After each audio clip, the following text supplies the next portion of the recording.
You all may be seated. Thank you. Good morning to you all, and welcome to the Metro East Unitarian Universalist Congregation. Greetings as well to those who are watching this service remotely. My name is John Herndon. My pronouns are he, him.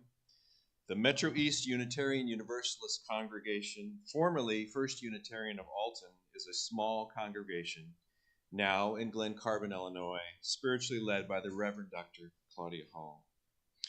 We remember those who come before us. We remember our spiritual ancestors who built and sustained our church in Alton. They are many, and their collective memories guide and direct us through all of our days. We are also conscious of the land that we occupy is shared. The universe has granted us the perfect place to grow our food, give us shelter, and to give us peace and space for spiritual practice. To that end, we are also conscious that we protect the land that we borrow so that the generations to come will grow and thrive in harmony and love with the universe that is. We also recognize that this land is stolen and occupied from the first people, the Anoka, the Tamaroa, the Osage. Others have come to invade and seize the land, while others to live in harmony and share. Our land is baptized in the blood, sweat, and tears from enslaved Africans who were forced from their home and the home of their ancestors to become chattel property here in this land. May our spiritual practice recognize these relationships as we strive to live in harmony with our past, our present, and to be forever conscious of the future that we wish to create. We are a spiritual people. We are a people of faith and love, and we are so glad that you are here, whether in the sanctuary or online. And I welcome everyone to this home of comfort, of spirit, of justice, and hope. We are Unitarian Universalists. And now we open the service with a prelude from our accompanist, Joy Heft.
An important ritual in the Unitarian Universalist faith is the lighting of our chalice.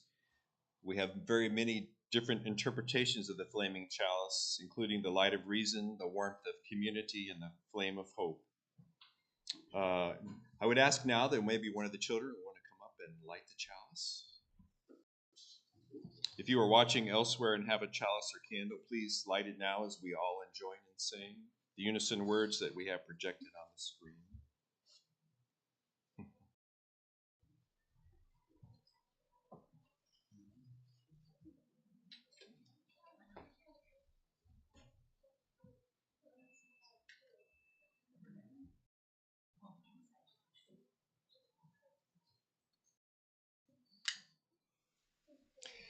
We hallow this time together by kindling the lamp of our heritage.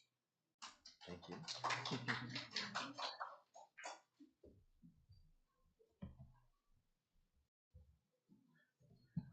Today's message resonates with all of our UU principles, but especially the third, the authority of reason and conscience, and the fourth, free and responsible search for truth.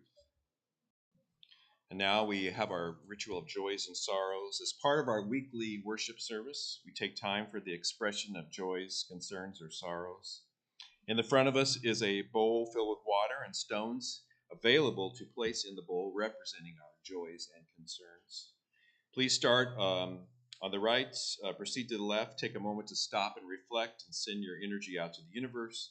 Place your stone or stones in the water.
Today, our story for all ages is called Weaving Our Path, and it's by Martha Dallas.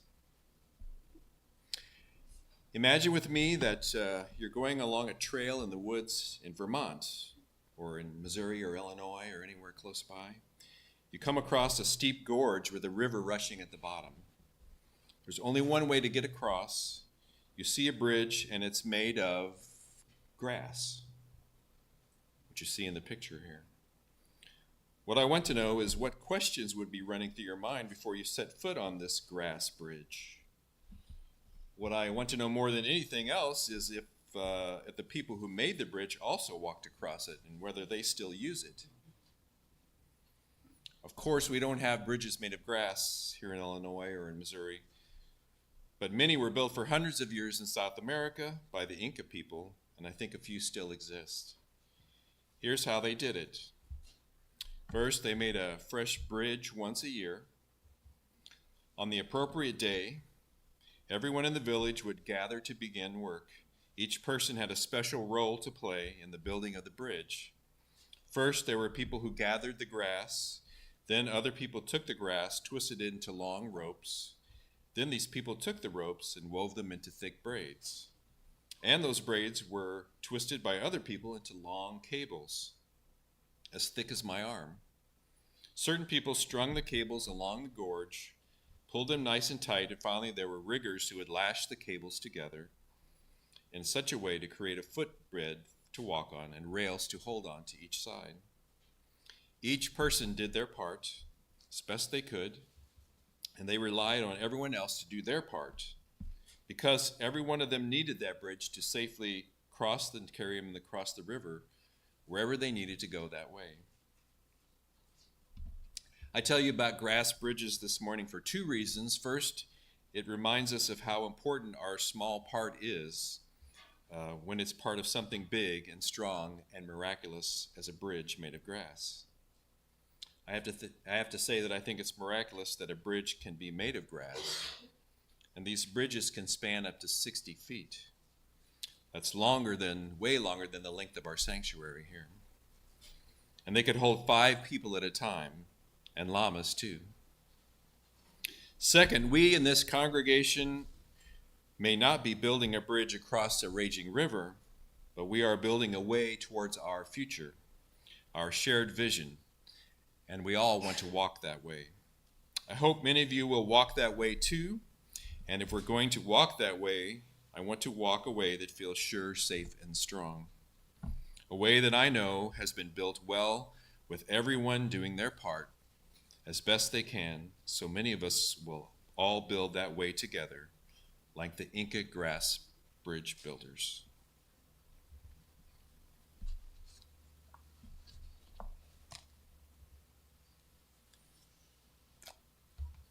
So now I think we have the children's recessional. And they're going to walk around. We're going to parade around in our costumes. So All right. don't sing yet. When it sounds normal, you could start singing. It's Halloween.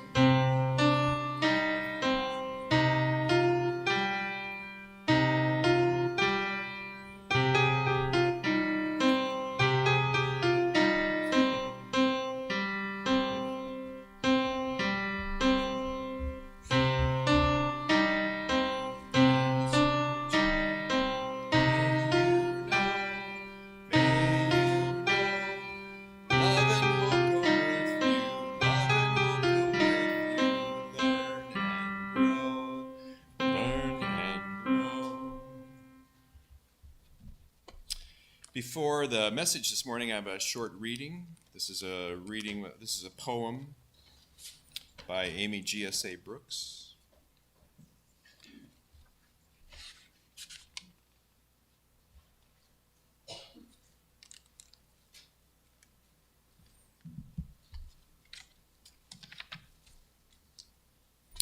In those days Elizabeth set out and went with haste, for she had learned and Mary was ready to deliver her baby. She carried her infant, feet still tender from her own time on the birth bricks. She trusted that love would be the ointment to ease the ache in her bones as she set aside her own needs to meet those of her kin. From afar, she could see the boundary, rising up as the entreaty to the heavens, its rough gray wall casting shades of toppled pillar of clouds. She submitted to checkpoints, to waiting in line, to limited hours of access. She offered her documents and paper sacrifices to the altar of bureaucracy. She allowed her possessions to be scattered, investigated, filtered, and searched. She raised her child from her hip so that her person might be inspected. In the end, Mary labored alone, with no doubts to love her through her pains, no baby cousin sleeping nearby. And Elizabeth turned her face to the hills and prayed that her kinswoman would understand. Love was not absent, merely delayed by the barrier.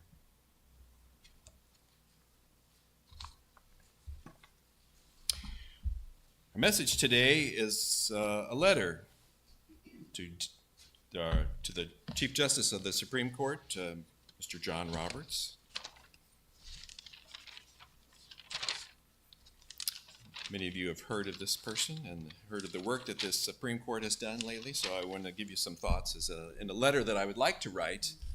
Not sure that I will send, but I have written this letter. So, Dear Chief Justice Roberts, I am writing to you because our democracy is slipping away, and you, along with 5 of your colleagues, seem to be greasing the slide. As an unelected group, you hold an enormous amount of power over the living of every human being in this country and actually a large part of the world as well. What happens in the United States has a ripple effect across the planet.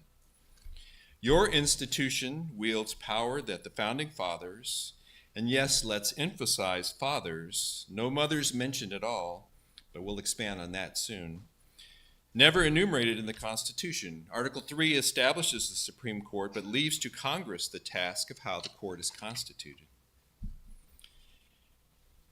As the Congress has become weaker over the decades and the executive branch has increased in power thanks to recent Supreme Court mistakes, the court has been emboldened to change the laws and fundamentally rewrite American society to the whims of the minority.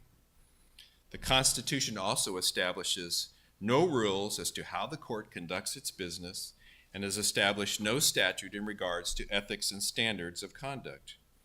The Constitution merely says that the justices serve as long as they exhibit good behavior. Let's discuss ethical standards of conduct for Supreme Court justices. Oh, that's right, there are none. When the Senate Judiciary asked you to testify before them to discuss ethics and good behavior, you refused. You have Supreme Court justices that take trips, vacations, apparently get gift houses from wealthy donors. You know how NASCAR drivers have corporate sponsors displayed on their cars and then their clothing too? Well, maybe you might want to start wearing your corporate and individual sponsors on your robes.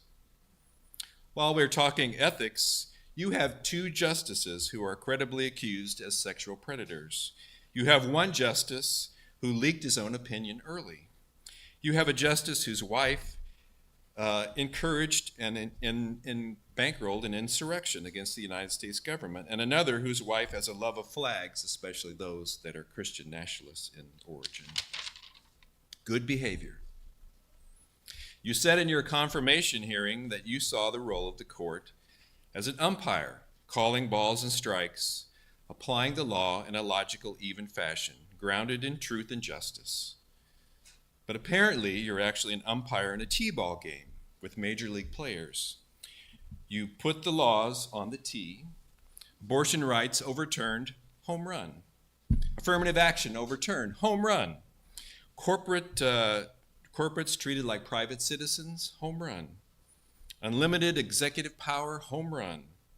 Conservative religious freedom that overlooks other religious freedoms, home run. You and the rest of the five all stated that you would be governed by and respect precedents for the law that came before. And in that instance, you took away the tee. You brought in a major league pitcher to throw to a 5-year-old. 3 strikes and you're out. I encourage everyone in here, this is aside from the letter, to look up the Chevron doctrine that the court recently just discarded. The implications of this action are enormous. It's Chevron, C-H-E-V-R-O-N. So. You are known in your 5 co-conspirators to be an originalist. This is a legal philosophy that looks at the original intent of the writing of the Constitution to interpret laws today. At first glance, it sounds logical, but at the time of the writing of the Constitution, women could not vote and were considered property of their husbands and their fathers. Persons of African descent were not persons and held as property. Those who were lucky to be free held a tenuous grasp on freedom. Those humans who were allowed to vote were white, male property owners, and therefore left out a significant number of white males as well. When Jefferson wrote, "All men are created equal," he meant men, and he meant and not mankind. You know all of this, Mr. Chief Justice, yet you continue to hold fast to this judicial and philosophical farce. The founding fathers have left a profound record of writings, but you know that there were also founding mothers as well, who saw in this fledgling democracy a hope that their daughters and their daughters and their daughters' daughters and so on may someday live in a country that treats them as human beings. There were African slaves that dreamt that this fledgling democracy might someday recognize their humanity to be valued, might hope for their children. It has been 248 years since the country was founded. Women have only had the right to vote since 1920, 104 years, 8 years before my mother was born. Persons of African descent held as chattel property were granted full citizenship and the right to vote in 1868 and 1870. But that was 154 years ago, and yet white obstructionist, white supremacist politicians were able to suppress those rights until 1965, when the Voting Rights Act was passed, and which your court has recently started to gut. Essentially, black folks in this country have only had the right to vote for 59 years. That's in my lifetime. And yet originalism constantly seeks to reverse those rights, chip away piece by piece. And now your originalist train is coming for many other humans as well.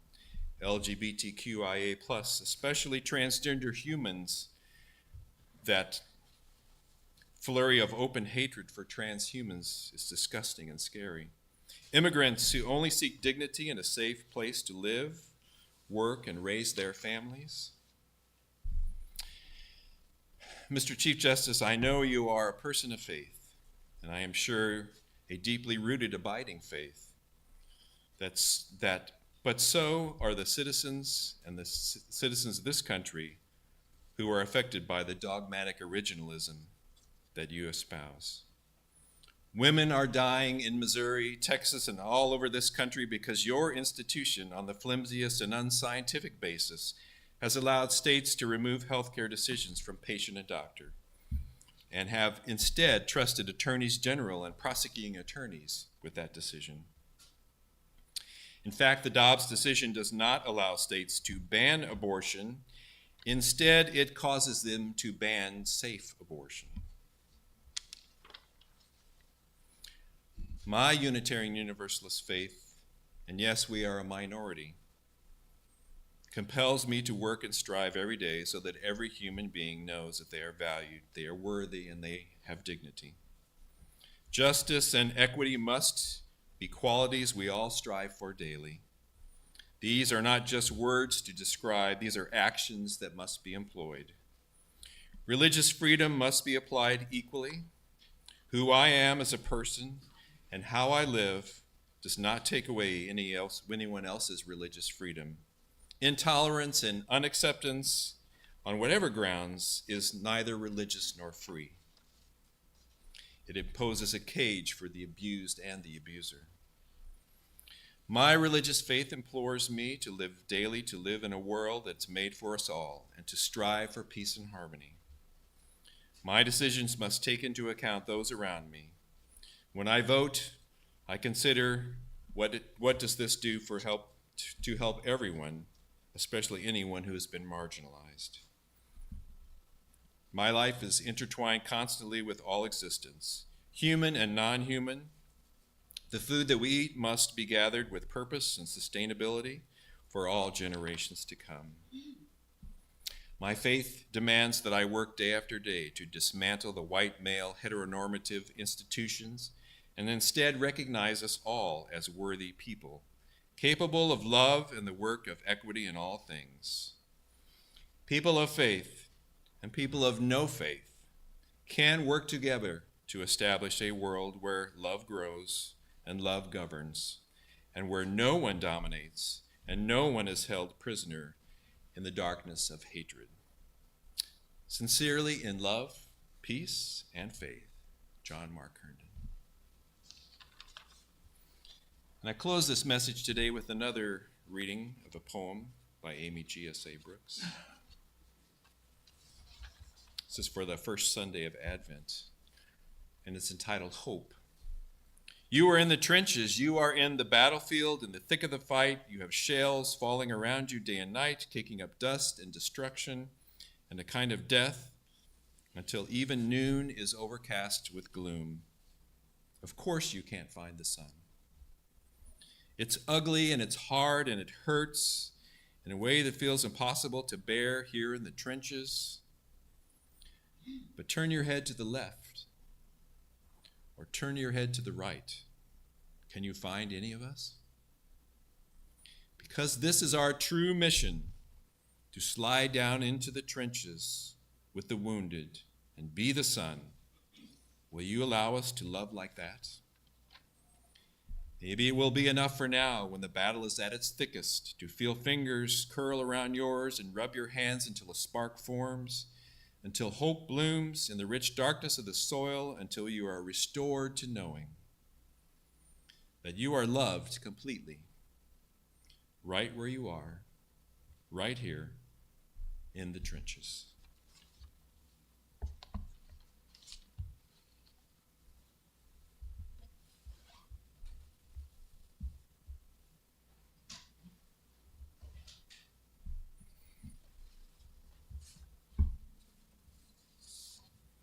Stewardship is both financial as well as volunteering your time and your talent and your treasure. We continue to need support for worship, coffee hour, ushering. If you can't write a check, please help our church survive and thrive by offering your time to help. Please give what you can because all of your gifts are needed for this church to prosper and survive. Of course, you may mail any financial gifts to First Unitarian Church, Post Office Box 494, Alton, Illinois 62002. Is that still the case, Alex? Yeah, we're holding on to that for a little while. Okay.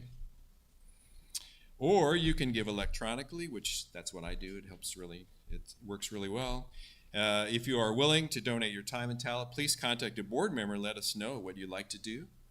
Give what you will and what you are able, for you are a generous people.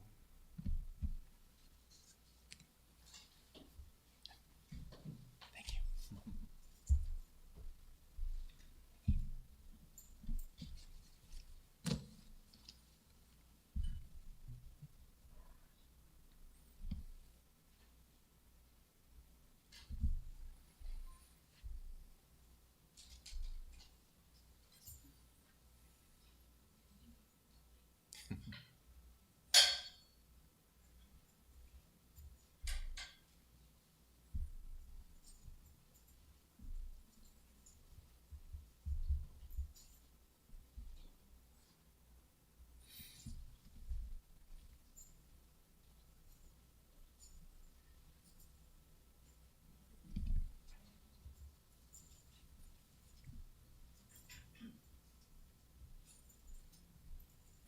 Thank you very much. Please join me in the offering prayer on the screen. May this offering equip us to inspire love and to seek justice.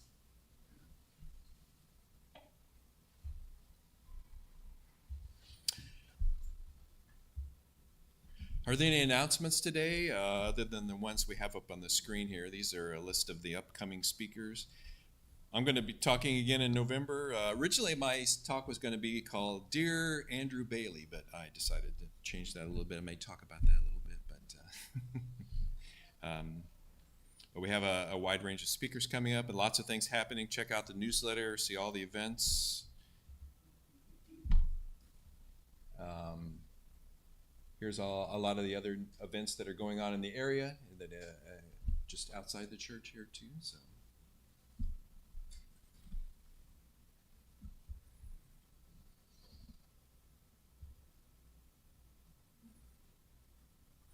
If there's no other announcements, then our closing words today are going to be our closing hymn.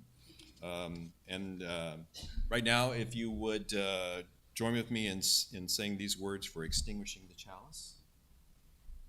The light of truth and meaning cannot be put out. We are keepers of this flame until we meet again. Our closing today will be the hymn number 149, Lift Every Voice and Sing, number 149.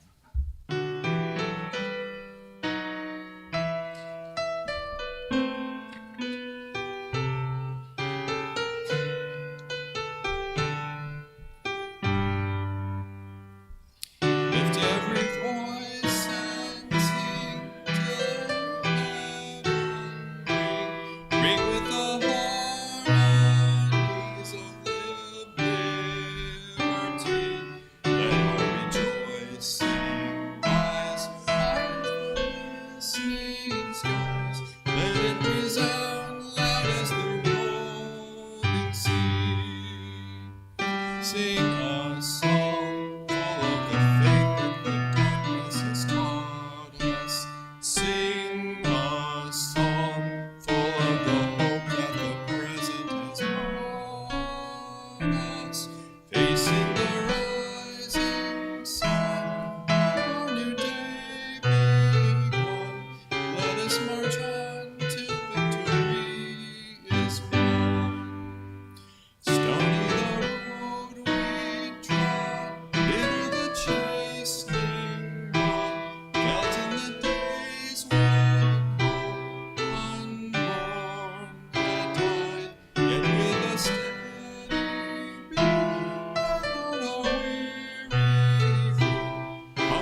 Thank you, everyone.